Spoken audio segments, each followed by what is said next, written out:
Hello and welcome back. We are back in the kitchen at Mount Diablo High School with Rose Stein and Chef Cindy Gershon.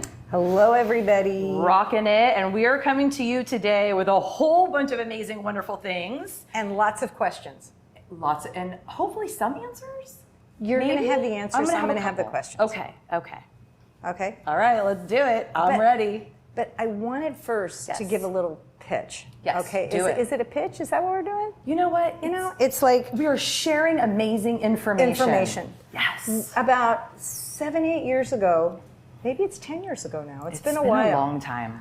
I wrote this cookbook with Dr. Robert Lustig from UCSF. Yeah. He will be a guest on the show. Yes, he will. He is a friend of our family, and we're very excited about to have him. So we thought, what should be cooking every week for our TV show? Yeah. And what better way than to use the recipes that actually come from the classroom? And we do cook from this with our kids regularly. We have them regularly. Yeah. So we are coming to you today from page. What page is that? Page 160 of the Fat Chance Cookbook. Yes. And we're doing vegetarian chili. Chili. Here's what's really great about this book, and this is basically everything that's in the chili. It's the beans, and this is, you can use canned or fresh, and then to the tomatoes, crushed tomatoes and chopped tomatoes. Then I've got my bell peppers, 3 kinds, lots and onions, of vegetables. Really, you could do whatever veggies you like, because sometimes people look and they go, I don't like bell pepper. So what? Don't put it in. Put whatever you want. Which is why we have our guests today. Oh, we're going to introduce you to somebody amazing. You're going to have to bring your chair with you. I got to bring the chair in too. That's right, because I'm you're down to our level, man. This guy flies so high. I'm short, then Rose is me, so we're going to have to all be together. We want you to come a little bit more. So we have to get very intimate. So we met you, or I met you, it must be 8-10 years ago now. Correct. And you are, I'm going to you're amazing. You tell our audience, Garry Pearson, where I met you, what you've been involved with, and what you're doing now. Okay. I met Cindy about 10 years ago, actually just in the classroom to the north, and I was asked to come in and look at indoor production of vegetables and how to accomplish that. And I come originally from UC Davis. I spent 37 years working in the campus with greenhouses. So I'm a the greenhouses, what have you seen it evolve at UC Davis with greenhouses and growing for the future? I mean, it's changed since I was there. And now we're looking at more growing of crops and food indoors, but highly nutritious food. So a lot of research goes into that. And that's actually sprung up a new industry in the San Francisco Bay Area, but also over in Davis. There's several large companies now that are producing a lot of greens. Hold on to that, and we're going to come back to that towards the end. But you brought up a good question for me that I'd like to address to you. You said about growing things indoors because it would be more nutritious, because then you can control what goes into it. Right. But also what we have to deal with all the time in the kitchen, and we try to tell the kids that we're teaching about cross-contamination. And a lot of times you may think that you have the 24-hour flu, and what you really have is some form of food poisoning. And like right here, you can see I have a green board, and the green board is just for produce. Right. And we have a red board for meat. And then we have different tools that we use, and you have to make sure that they're washed with soap and water and bleaching.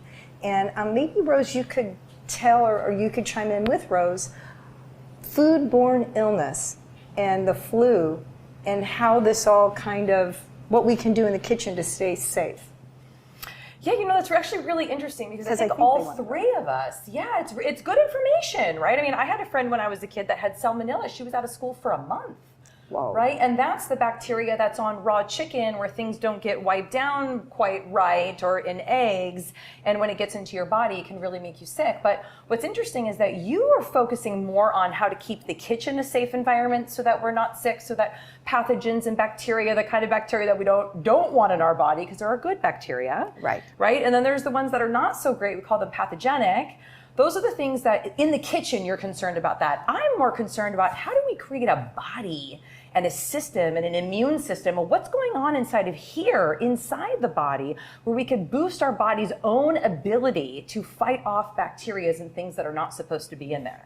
I know, right? And I have a question. Gary, wait, hold on. And then Gary, you're more about what about the soil and what about the actual food and like the growing of the food and how to keep it safe. So it's really cool. We all have these like different expertise. But you said you brought all this. Well, can you back up just, oh man, wait till you see. When he pulled up with just bag after bag after bag, it was so beautiful. Look at this. This is stuff, these are vegetables that we've grown in our garden at Davis, at one of the junior highs. I'm going to start cooking this chili, Sure. and then we're going to chop your veggies into this chili and just keep adding. Yeah. That's why you were like, stop talking about the bell pepper. I Yes, feel you. now Okay, got we're it. on the same Okay, page we're on this- again. I'm going to give you the book. Yes. You get him. I'm going to start sauteing a little So here. this particular vegetable is called Romanesco, and it's a hybrid between cauliflower and broccoli. Yeah. But in handling Half a cup of oil. it as safe as possible, when we cut it off of the plant, we remove all the outer leaves, and then we actually rinse it. So that's kind of the first step in good sanitation. And then it's packaged, and then it's shipped.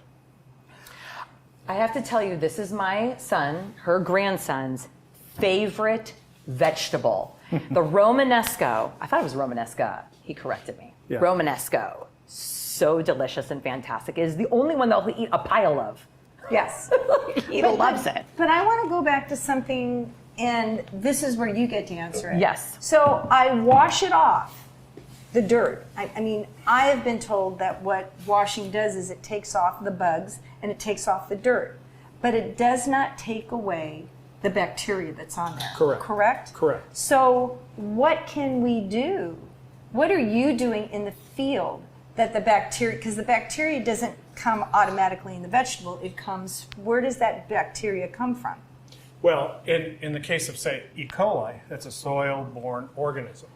So when you harvest this, you're not harvesting the actual root where the organism would be. It could Oh, by the way, this potentially- is 2 onions. This could potentially splash up on these leaves. That's why we take the outer leaves off.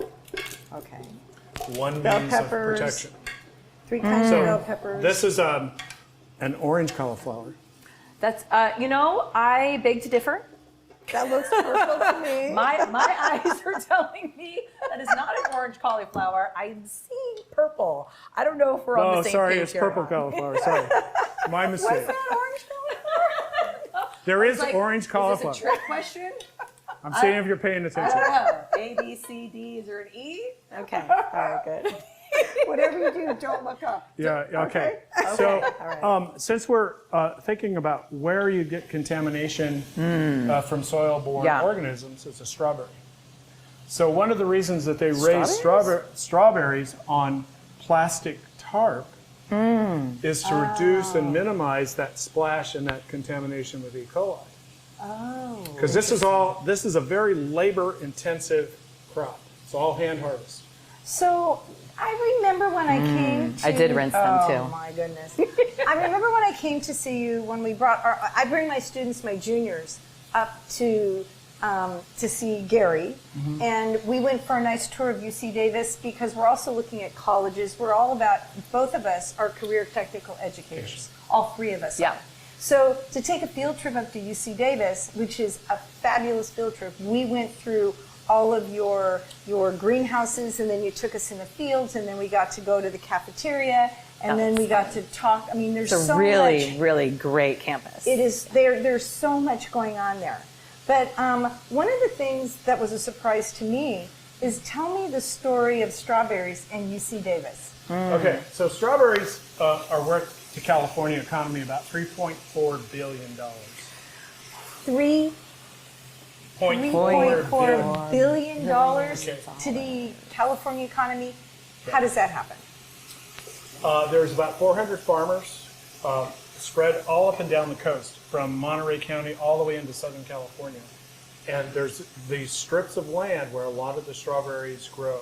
And strawberries are replanted every year. So in the case of your backyard, you can have consecutive years. But in the strawberry industry, you replace the plants every year. Thank you.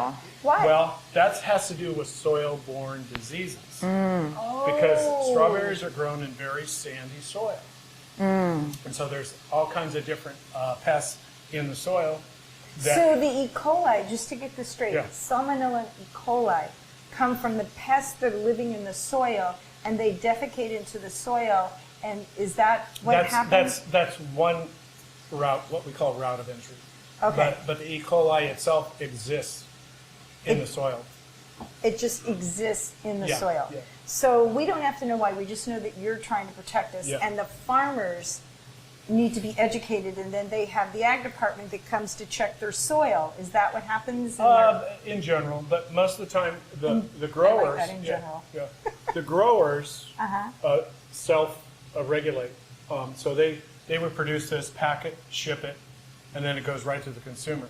And is that why, like, there's a code on the side of everything so that they can trace if someone Exactly. gets ill, they can trace it Yeah. right back to the farm that it came from, and then they can get on top of it. But So but strawberries are a very labor-intensive crop. tell them that. Strawberries are a very labor-intensive crop because it's all done by hand. There is some Okay. new technology, and talk about careers and career technical education. If you're thinking of engineering and architecture and you like robots, Did you hear that? Engineering and architecture and Yeah. robots, and that's the direction our food is going in? yeah, and then even in the indoor production of our vegetables, there's 4 companies that I'm aware of. It's all done by robots. Oh my goodness. Do we have anything in the Bay Area that's doing this? Yes. Okay. Yeah. Can I say companies? Absolutely. Okay. Plenty AG.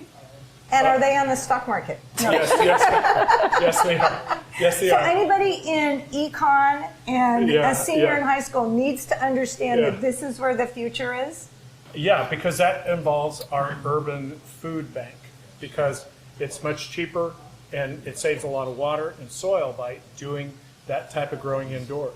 That's why I have the tower gardens, which you came to see. Yeah. I have 40 tower gardens, Yeah. and we grow our lettuces, all our brassicas. You can grow indoors Right. just with LEDs. You don't need the full array of color.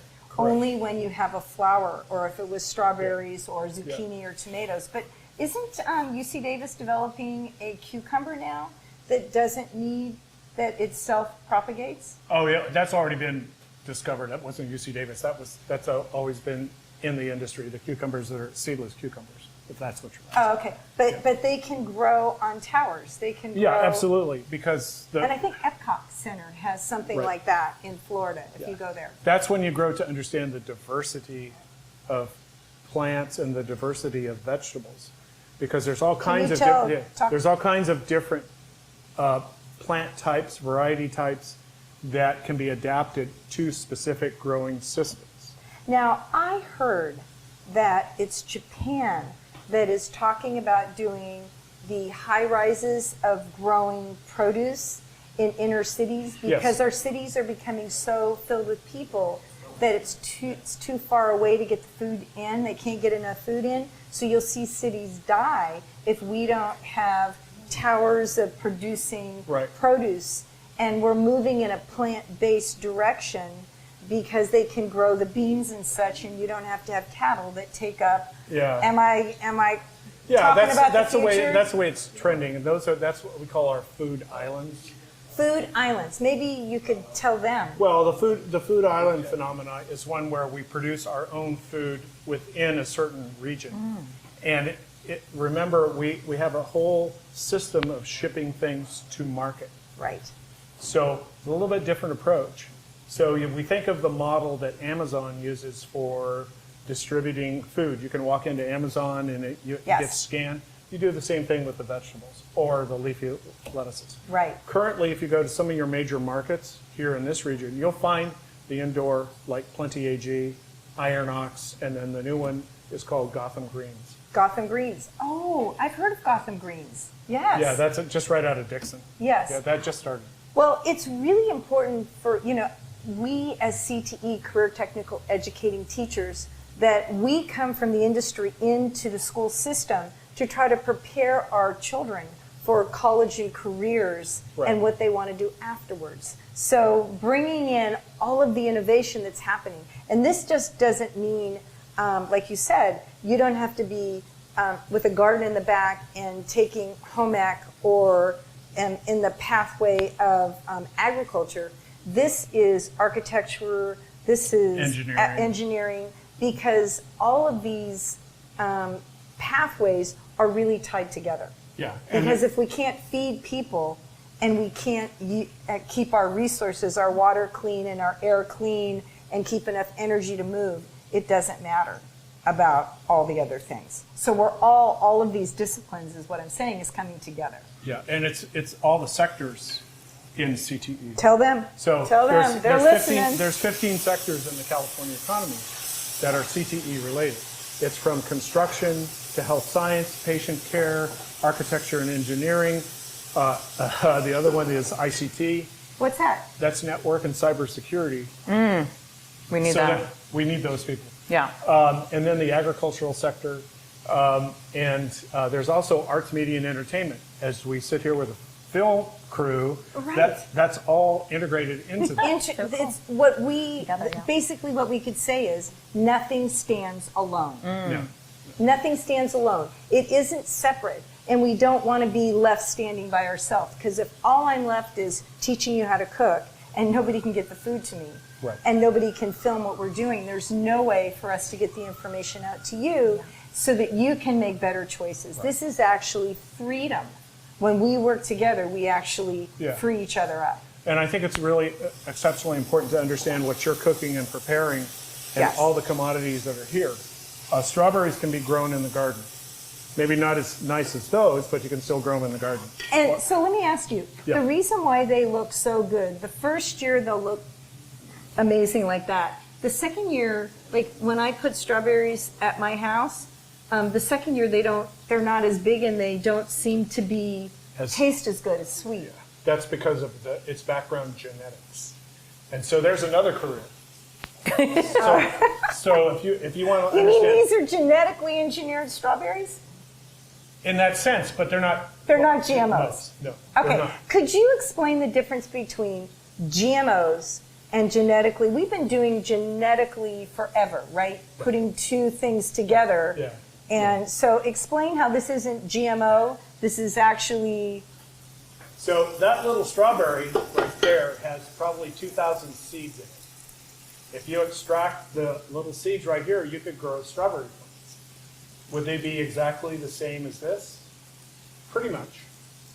But strawberries are very complex plants. To create this strawberry cultivar, which is probably Avion, which is a variety name, it took probably 10 years to get it to that stage. And then that's why they replace the plants every year with a whole new set of plants. That's the fascinating part of the strawberry story, is you have to regenerate these. Where would you think you would do that? Well, actually, it's done up by Mount Shasta. There's strawberry production fields. Does that have anything to do with UC Davis? Oh, yeah, absolutely. So UC Davis, do they get anything from these strawberries? No. Tell me about. Okay. So Oh, by the way, I just want to ask. He I want to ask he a was question. talking about the GMO, though. Okay. Yes. You had to finish these are one not. topic at a time. Oh, you know how I am. Yeah. I'm I ADHD. know, that's why I'm here. You think I'm just here to hold a book? I'm not. I'm actually navigating So- a conversation. Question. I'm going to put this inside of here. I am going to put this chopped into our, and can I use the tops into Absolutely. there? Okay, so tell me that's what this, That's a type of turnip.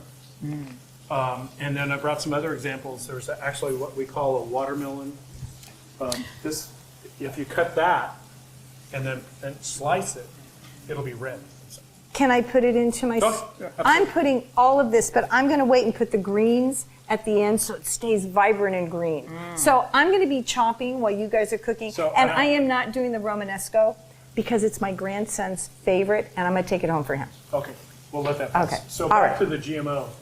So a few years ago, back in the late 70s, there was a lot of things going on in the world of genetics. And primarily what we're trying to do in the world of plants is to create resistant cultivars and varieties.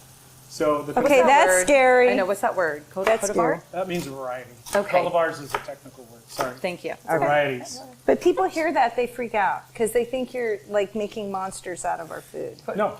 And then Oh, I eat it, absolutely not. and then my No. children will become monsters No, and no, no, resistant. no. Okay. No. So there was a lot of movement in the world of research to look at disease resistance. And so one of the techniques that they developed is using genetically modified organisms. But in reality, they were using similar plant species to create these modified plants. What it did is it improved and enhanced the quality of the fruit or the vegetable. I was going to say commodity, but that's not the right word. So it wasn't about pesticides. It was about making a stronger, more vibrant. You took a peach that was less Yeah. sweet with a peach that was sweeter, but this one was stronger and this one was sweeter, and you put them together. Yeah, Is that's kind of called hybridization. So that's the natural way that we would do it. okay? So that's the world of genetics. Okay. I think what you're referring to is one of the more classic examples of genetically modified organisms is putting a herbicide resistance Yes. into a plant. Yes. Yes, and that was done primarily so that it would reduce the impact of weeds in a field, and then you could spray with a certain herbicide. And it would kill all the weeds, but your plant, whatever you were there trying to grow, say strawberries, would stay strong and it wouldn't kill the Oh, look strawberry. at this. That's I beautiful. love this. But I'm concerned, and I have this concern, and I'm giving it to you because I'm just the cook. This has a herbicide in its DNA, so that when bugs go to eat it, they either die or they don't want to eat it. Is that what happens? No, that's. I mean, yeah, that's why I'm telling you, as a chef, I'm going, because then if I feed this to my grandchild, and what if my grandchild has a reaction to this? That's what I'm asking. Tell us lay people why we should not be afraid, and it's not about. Well, we have to go back and look at the seed source. And Okay. in that particular case, in the garden we have it Yeah. in Davis, we are intentional about using heirloom types of vegetables. Tell these people, Heirloom tell types of them. vegetables. So this is one of our many heirlooms. We spend an enormous amount of time during our winter season looking at new varieties and also heirloom type varieties. So when we're thinking of our summer gardens, we look at, say, a classic cherry tomato, like a Sweet 100. That's a classical variety. And then we look at Brandywine, or we look at Xi'an Gang. Those are variety names. We're learning. We actually, in our location, we have to be intentional about making selections that will survive well in that location. Oh, So so we- it's not about putting a pesticide No. into your vegetables. See, that's No. somebody will put something out on the internet and people go, there's pesticides in my vegetables and I'm Well- going to eat it. That's all been grown with no pesticides. When you slice that, you'll find no insects. And Oh, wait, the bell. the bell. Class Time to go to is class. changing. Be sure to ask questions. Don't forget to ask your teacher questions. Okay. So, and there's sometimes when we get what we call aphids inside the heads, and an aphid can get inside, and it's difficult to control that. Right. But in our garden, my gardeners, we have certain what we call mechanical ways to control the insects. We use a leaf blower. They don't like But that. what if No. you're in a big farm? Is that why you're saying you should? Yeah, they do that. They do that actually in some of the commercial strawberries. Yes, but is that why we should buy from local farmers Yeah. and not get it from out of this country? That would be a good Okay, good reason. I Good want start. you to tell people why you should buy from your local farmers and support local organic farmers and Well- what they do, especially here in California. Well, and I can use one of the local urban farms that grows stuff on a local school site. They have about 5 acres. That's their livelihood. Yes. And what they've done is they sell a lot of leafy vegetables inside kind of controlled structures so that they can grow year round. Ooh. So then they sell to schools. Can schools take field trips up there? Our schools Yeah, here in our school district yeah. to take a look at this? Yeah, the urban, yeah. Because I think we have 18 gardens here in Mount Diablo School District. I have a 1/4 acre out my back door, and then we have an acre over at Riverview and multiple schools. And I got just a shout out to all the schools that are putting in their local gardens. It is crucial. It is crucial that we teach the kids all about this and how important it is to keep their soil, their air, their water, and their bodies all running well. Yeah, and it's all hands-on. I think I hear all the time about, let's have some hands-on activities. Yes. Let's don't sit in front of the computer. Let's get out and experience it. Yes. One of the big needs in our kids, our students, Tell those Is- parents. is to get out and experience it. Every day in the garden that we have, Excuse the interruption. Sports. sports, Foods and exactly. nutrition. They're Foods getting out. and They're doing nutrition. awesome things. Soccer, baseball, basketball. It's awesome. Perfect timing. It's always perfect timing. And support girls' sports. I just want to give a plug for girls' sports right now. Amen. Yeah, well, you have the knife in hand, so I know. She was like, girls sports, everyone. Everyone Well, girls' sports. one of the things that we've discovered in the garden that we have at Harper is to make sure that we have full access all the time. So that at any point during the day, students can come out with the instructor's release just to walk in the garden. So we have a small group of students, especially some of the kids with special needs, as long as they have their paraeducator with them, always welcome.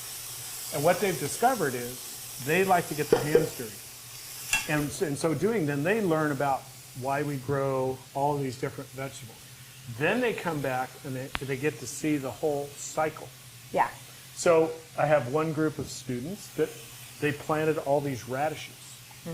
Wow. Now, radish is really easy to grow because it grows in 30 days, and then you have fresh radishes. Yeah.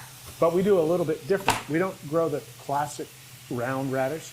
No, we have these cherry types that get this big. Ooh. So, in fact, those are just coming in. I was going to pick some, but we ran out of time.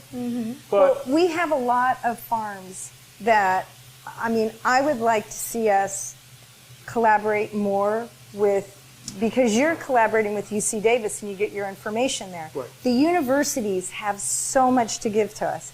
And as we visit the universities and as we see it play out in our schools and our gardens, then these kids think about, oh, there's space for me.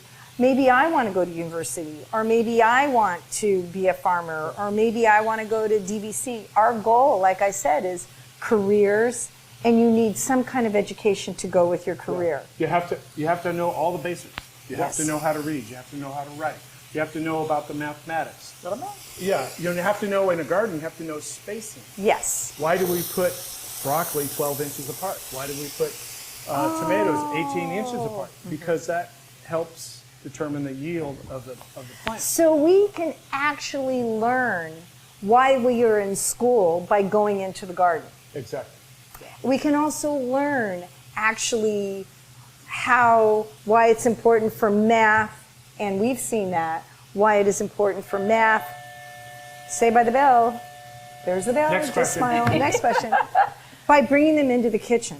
So every school needs to have somewhere to grow the produce, to be able to bring it into the classroom so that the kids then can go from their farm to their taste. And then we tie in biology into that, because Exactly. why do you need to take good care of your All body of it. and the environment? And then why it's like the education supports what we're doing as we support the whole child, Right. which, yes. So in a Wait, garden, Paula, you want to maybe talk about this for 1 Oh second? man, I am happy. Do you what we're guys doing- smell this? We This is smell like, it. It's awesome. Okay. There's vegetables So that are being I've got sauteed here. yes, but see, I just Whatever vegetables you want. Oh, Do the hard this ones is- first, though, right? This Like they're is yes. heartier. And I'm breaking down the sugars and the fiber. At this point is when I put the spices in, because what I want to do is I want to toast the spices along with the aromatics in here, the onions This is and the some garlic. fancy kitchen So stuff. I've got cumin and I've got a little cayenne and I've got black pepper and salt and I use coarse salt, and then I've got I'm talking about, this is dark chili pepper, and I put that right. I can talk about peppers. Oh, okay. You're going to Oh. talk about peppers. Oh yeah, in the garden we have at Harper. One of the And I also wanted to say that everything I do that has to do with produce goes into our food waste bin. Not a lot of people have, and I don't recommend it. If you, and you could speak to this too, if you do not know how to do compost, do not do it at your school, because you will actually invite rats and mice to live there, and your teachers will lose their mind. Yeah, and then the snakes come to eat the rats and the mice, and that's even And more you fun. don't- You don't want that. No. So No, what I do. we- I want all the snakes. Just send me the snakes. Because they eat the squirrels. Right. Yeah. Yeah, I did that in my garden at home. I didn't realize that you can't just put food, dig a hole in your backyard and put it, I mean, you can. There are ways to trap those critters, and then I know how to repurpose them. We call that redoing the DNA, redistribution of the DNA. We do that at Harper quite frequently. But do you see how between a garden and cooking, you teach Life. but you teach All the every pieces. discipline while you're doing. You have to have reading, you have to have math, you have to have science. They all come together, and the kids get to go, Yeah. oh, that's why. Yeah, and they get it. Well, they get They it. totally So get it. They cool. want to get it. The other thing that really has struck me, and we talked about it earlier, was kids have a high anxiety. And because of whatever pressure it is, it could be peer pressure, it could be all of that. Yeah. And in the same sense as when they walk into the garden, it's a very peaceful place. It's outdoors, and they get to see something grow. And they might experience in our garden red-tailed hawks or peregrines. That's or cool. All And of they that. get to see change. Exactly. They get to see change Life. right there. They get to Life see life. They get happening. to see, So I cool. planted something last week and it sprouted up. Okay, so going back to your cayenne pepper. Yes. Yes. So in the garden we have at Harper, we grow about 30 different types of hot peppers. Oh. So there's a measure of how hot peppers are. It goes So from I just wanted zero. to say, hold on one second, that I toast the spices in here with the vegetables for about maybe 3 to 5 minutes, because I want to bring out the oils and the natural flavors that come in Correct. here. And if you don't do that, if you throw it in at the end and you don't toast it, then you don't get the full flavors infused in all. You see, my mouth is watering. The smell of this is like, oh my gosh. I can smell And it. can I you smell it? Do I you can love smell it? the cayenne. Okay, good.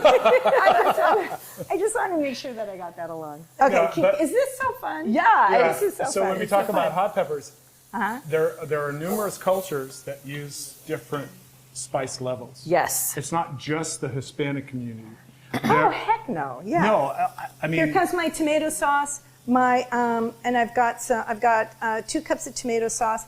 I've got chopped tomatoes in here also, and you can use fresh in here would be good too. But then you're going to have to add more tomato paste because you Yeah. want to bring out that richness. and just to be aware that there are many types of tomatoes. So if you want to have a thick sauce, there are tomatoes like it's a very hard tomato. Is it the Roma tomatoes? Yeah, Roma. Roma tomatoes. yeah, Roma, Okay. which would be similar to some of our processing tomatoes. Right. And my preference is using processing tomatoes because there's no water. Oh. La Roma oh, still oh, has oh. water in it, so then you end up cooking that down. Yeah, and then And yeah. At our house, we make a lot of homemade salsa. So that lasts us the whole year. So we plan a whole year in advance. So we make about 60 pints of salsa every year. Wow. Wait, what are you talking about? Do you freeze it? No, how, we can it. You You can't. can it. So I just So then wanted to it's- say okay. that before, Yeah. when you boil your chickpeas and your beans, there is a liquid that kind of what do you call it? Ooh, aquafaba. Aquafaba. Aquafaba. That comes from the beans. Yes. Reserve it. Instead, if you want to go all vegan, instead of having to use a stock, you can use the aquafaba, which is really good for you. It's got good nutrients in it. So right now I'm going to thin this out by putting 2 cups of the aquafaba in here, along with my tomato paste. Oh, look at this. This is, oh my gosh. I'm in heaven right now, and I haven't even added the beans yet. So I'm going to let this cook and infuse all those wonderful flavors, and then I'm going to add my beans. And I've got 3 kinds of beans. I have chickpeas, which are garbanzo beans. I have pinto beans, and then I have red kidney beans. And I'm going to put that in here. And garbanzo beans are green in California. Yes. Yeah, and you can get them green too. You can do anything with them. And then on top of this, I'm going to let this cook for like a half an hour. It doesn't take very long. And I'm going to add the greens that you brought, some of the kale and some of the Swiss chard. I'm adding the greens to it at the end. Well, also, I mean, so why you're letting it cook like that is, one, so that the flavor's infused. So really, Right. tomorrow it's going to be tasting the best. The best, the best. Also, the vegetables are going to continue to soften. But if you like your vegetables a little bit more on the crunchy side, you can eat this right away. Yeah. I mean, it's edible right now. Yeah. It just is like for those little details of the softness and really infusing all the flavors. Well, then I'm you going to wanna go let ahead. it kind of sit for a little I'm bit going to longer. put some of these greens in here. But I wanted to show you last week. Oh, can you talk about this? What's this? This is one of the kales. And Cool. Oh, But also, dinosaur. do you see that Is that dinosaur kale? It looks like it though, right? I'm trying to remember the name of it myself. But it's, again, these are 3 different types of kale. No, this is Swiss chard. Yeah, it's a Swiss chard. Thank you. And notice the purpleness of it. I look at the sweetness, but also this is called, I think it's called Mars Landing. It's just a variety name. And notice the bumpiness. It almost looks like a spinach in that sense. But when you taste this, it has a certain sweetness to it. Oh, yeah. And it grows better in the winter. Yes. And, It likes cold. It likes cold, likes cold. in the outdoors. But think how you would accomplish that indoors. You may have to modify the temperature. The temperature. Yeah. I find that. And if I don't modify the temperature, bugs come. And that is the first indicator that you do not have healthy soil or a healthy plant. Correct. Right. So you want to keep it. What I do is I don't particularly care for the flavor of the stems. So what I do is I strip it. And then when I make a salad, I massage it.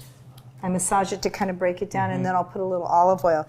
But I'm going to pop it right in here right now, and then I'm going to let you, and this has been rinsed already, right? Right. Okay. So I'm going to let you taste this. Okay. And Rose is going to get a spoon. Can you Yes, I am. Yes, I would because love she's to. my Vanna White right now. So Okay, this Vanna. this is not wasted. This goes back in the compost. This goes right into my compost bucket right here. And so this is, and I see sometimes they put it in the bag and they have that there, and I just don't like it. It just doesn't taste good. So I'm going to what I call kind of rough chop this like here. And you can see I'm holding my knife like this, and I've got my fingers like this, and always protect your fingers, always. I'm going to throw it on top. I'm going to put this one to the side, and then I'm going to do the same thing. Now, on the other side with Swiss chard, this is delicious. So I'm just going to do small like this, and I'm going to throw it in here. And then I'm going to rough chop like this, my Swiss chard, always protecting my fingers. I'm going to throw this on top. And everything, all of our vegetables, all of our produce is what, 70% water? Correct. And then there's lots of fibers. But inside of that, that fiber is all your vitamins and your minerals. And there's a little bit of fat and a little bit of protein in everything that grows in the ground. So being a vegan, you don't have to be afraid to be a vegan if you're including your grains and your beans or your tofu and all of these veggies, and make sure that you're not a vegan that eats a lot of sugar and refined carbohydrates, that you're eating a lot of really nutrient-dense foods, and especially that are locally grown, because as you said, they have more vitamins and minerals. The better the soil is, and maybe you could speak a little bit to the importance of soil. Speak a little bit about, you mentioned water. And that's one of the major problems in California is because of the severe drought. What we do in the gardens at Harper is we implemented a water conservation system. So how we did that is we use drip tape. Now that's a plastic, Yes. but that concentrates the water in the growing zone of the plants.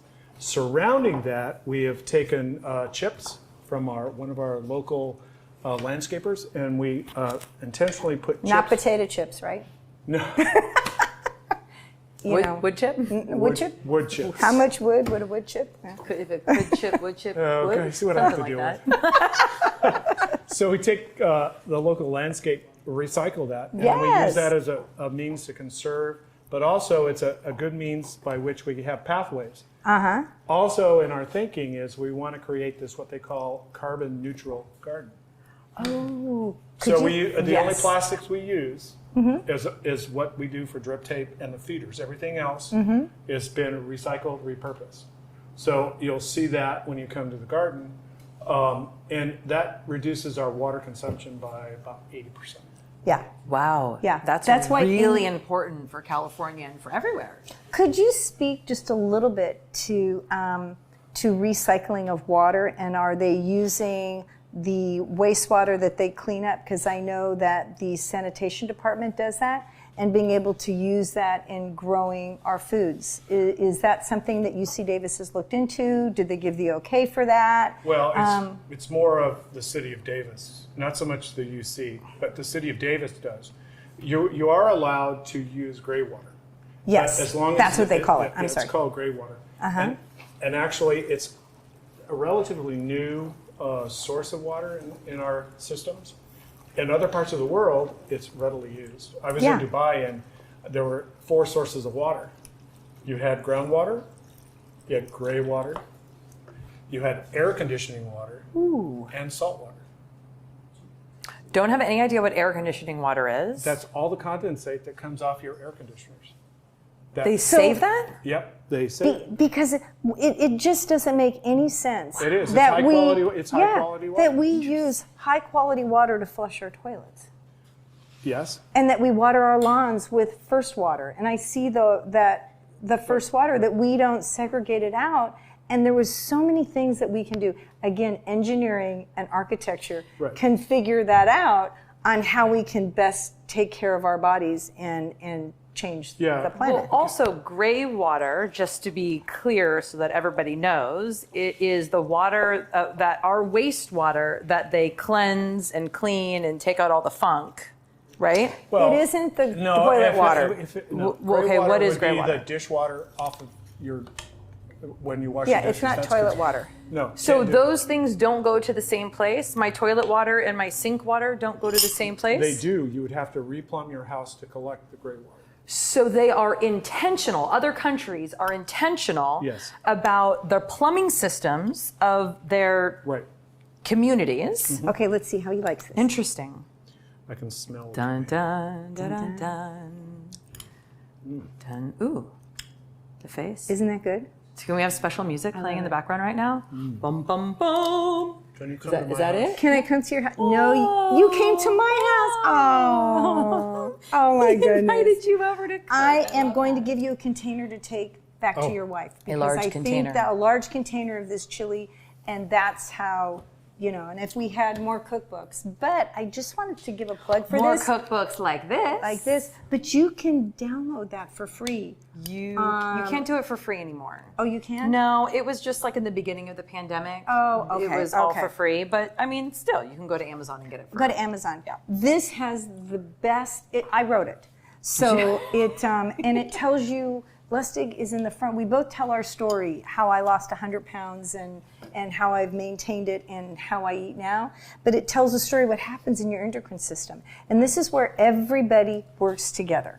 And nothing stands alone. We are a team. Yeah. We are an absolute team. Yes. So could you tell us what you're doing, what your job is right now? I don't think we talked Well, about that. when I retired from UC Davis, about a month after that, I went to work for the school district. And it's been a really cool journey because I oversee about 6 pathways in our district related to career technical education. Which, by the way, is the future for all high schools if we're going to make it relevant. Correct. Not all students are going to end up going to a 4-year college or a junior college. So we have to, that's a population of students, but we have to equip them. Yes. We have to teach them. We have to teach them the nuances of our food system. So the culinary arts, the medical field, and the number of nurses we're going to need in the future because of our still aging population. You mean you and me? Yeah, we're there. We're there. We're there. Yeah, the knee tells me every day. But just think of the construction. Everything we do, we're going to have to rebuild at some point. That makes us think about recycling. That thinks it's how are we going to repurpose this building with new construction. So construction industry, welders, plumbers, electricians, Chefs. chefs, Researchers. What do you mean you don't know about chefs? Someone has to know how to cook. Somebody right? you know has to. I know how to eat.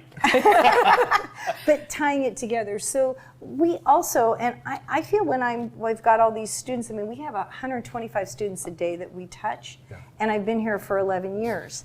And to just give them the opportunity to see that they fit in somewhere. Our job as the older generation is to help our young people see where they fit in, to be part of our community. We're helping to socialize them so that we can leave a better planet. Yeah, and we also have to teach them about leadership Yes. in our communities, however that is. How to give. Yeah, How to share. how to give back even in the midst. One of the things we do in our garden is all the commodities that we produce, the food, we give it away. Did you hear that? Yeah, we give it away. Did We you have hear a Yolo County Food Bank. So on Tuesdays, we take whatever we have in the garden and give it to the food bank, and it gets distributed immediately. We also have other families in our school district that the teachers know. So we'll make what we call little gift packages. Gift packages, yeah.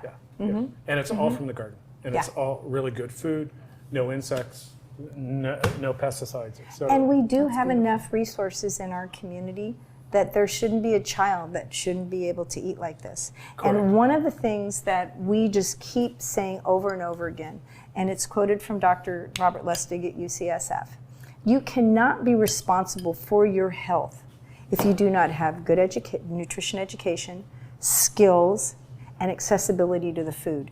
How can you ask someone to be responsible if they don't have those 3 things? Right.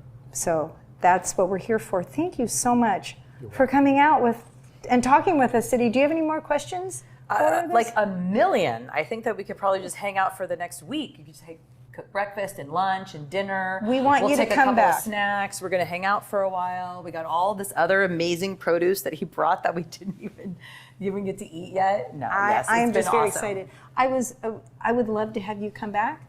Think about now that you know what we're doing, and maybe our 2 school districts can share information and share strengths. And we had talked about that before, about you coming down and working with the head of our CTE, and we could write grants and do things together, because together we're stronger. Yeah. Okay. Okay. Thank you so much. You're most And thank you so much for joining us. Thank you, Miss Rose. Hey, thank you, Okay, Miss so Cindy. I just Rocking wanted it. to end by saying, use different cutting boards. Okay. Okay? Yep. You want to use a different cutting board when you're doing your raw food as to your fresh food, because if you don't get it up to over 140, 150 degrees, then you cannot kill the pathogens that are there. And if you don't refrigerate it, so it's between 40 and 140, that is the danger zone right in there. That's when things are So that's growing. room temperature. So Yes. that means that you either want to cook it to above 140 so you can kill off any of the pathogens, or you want to keep it cold in the refrigerator, or the freezer to stop them from growing. You can make sure that coming from the garden, you don't have, the bugs and the pesticides, and that it's grown properly, and that you're getting good Handled food, properly. it's handled properly, and that you're washing it, and then you're safe in the kitchen. And then my part, which we didn't really touch on, but I would love to just share with you real quick, one of the reasons why some people get the food poisoning often has to do with our first line of defense inside of our bodies is our stomach acid. And when we are on lots of different kinds of medication, when we're super stressed out, when we're eating a bunch of sugar and floury, fried foods, it messes with the balance inside of our stomach. It messes with our digestive system, our stomach acids, because the acids in there are designed to kill off those pathogenic bacteria. That's why some people get sick eating the same thing and they go, I ate that, nothing happened and I to was me. fine. Right. And It went in there. Right, exactly. Right. So make sure that you take time to breathe. Make sure that you take time to pause. Relaxation techniques, there's lots of them. You can look them up. We can talk about them again another time. We have so much to talk about. You so better much come to back share next with you. week because Please. Rose has so much. And I'm going to be cooking something amazing. Next week Heck is yeah. snacks. Oh, it's snack time. So we're going to show you what to snack. And we're never going to be against. We are going to be for good stuff. We By are the way, always for. Is that a good snack right there, those strawberries? Oh, yeah.